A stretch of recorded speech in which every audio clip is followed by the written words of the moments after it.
welcome back again today to September School of Music, and I am September, and I wanted to go ahead and talk to you today a little bit more going off of our last lesson. So last lesson we talked about the grand staff, which has the treble clef staff, which is where our right hand plays, and the bass clef staff, that's where our left hand plays.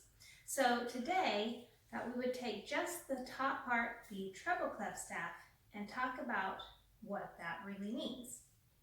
So the treble clef is, of course, if you'll look over here, it is that S looking kind of thing. It's also called the G clef.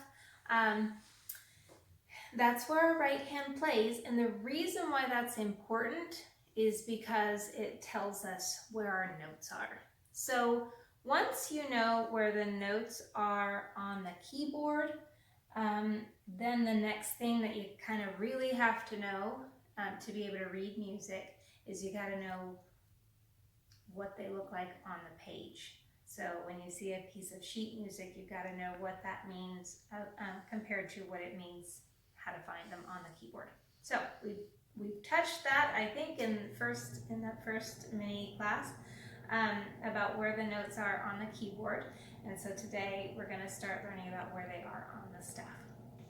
So when I'm teaching students about this for the first time, I usually use a phrase or two. That's what most teachers will do, is they'll kind of set you up first on a phrase to learn, to be able to understand what those letters are and where they come from and what they mean. So, in the treble clef staff, you'll notice that we have 5 lines and 4 spaces in between. Staves will always have 5 lines and 4 spaces. So, if you look at just the lines tell us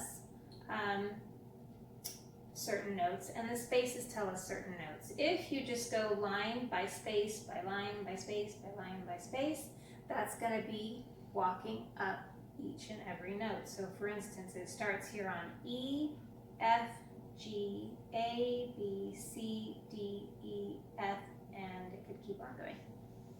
Now, for sake of making it just a little bit easy, we separate them by lines and by spaces. Now, coming back to the phrases that I was talking about, the lines, the phrase that I will almost always use is "every good boy does fine," and that helps them to remember that every starts with E, good starts with G, boy starts with B, does starts with D, and fine starts with F.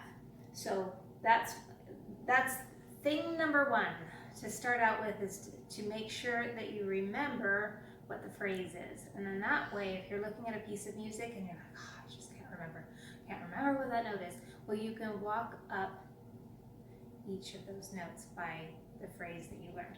So then if we look at these spaces, the spaces are F, A, C, E. The easiest way to go around that is just spell it, and it spells face. So that's usually what I'll use for that.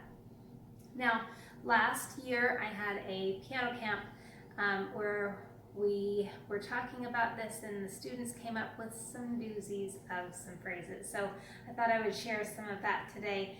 Some of my favorites are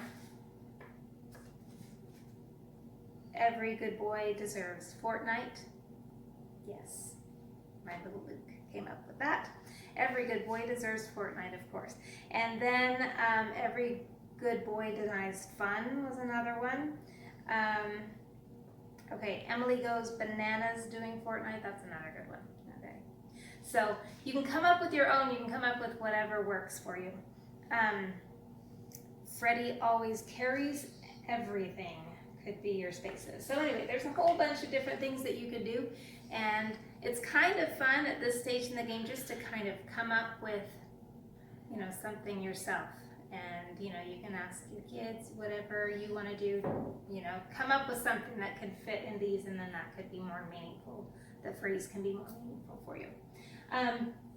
But of course, usually when I'll do it, I always revert back to the ones that I learned when I was little, which was every good boy does fine and face. That is all I've got for you today, and I hope you have a really, really great day and a great start to your week. And a thumbs up is super appreciated. We really appreciate you being here today, and we'll see you later.